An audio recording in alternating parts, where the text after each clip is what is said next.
the allocation, the cooperation, the institution, and the dispute control. Allocation tells each side that what it may use and what it may not use. Cooperation provides data, notice, and inspection. And the Commission gives a regular channel of communication, whereas the Article 9 gives a safety valve when questions cannot be settled bilaterally. You just remove one element and the peace function starts to fail. Therefore, the abeyance is not a diplomatic slogan. We need to understand that it is an attempt to disable the stabilizing architecture. Next, please. Next.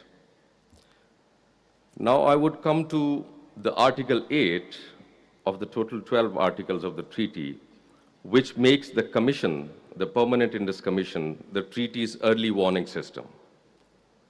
Ladies and gentlemen, it is not a mailbox or a post office. It is, in fact, the operating mechanism that keeps water out of conflict. The Commission converts suspicion into data, and data into verification, and verification into the settlements. Regular meetings, tours, project information, Article 6 data, special inspections, and the annual reports are not merely the rituals or formalities. They are the treaty's first safety device.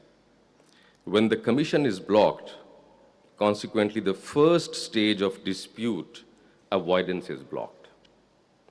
Next, please.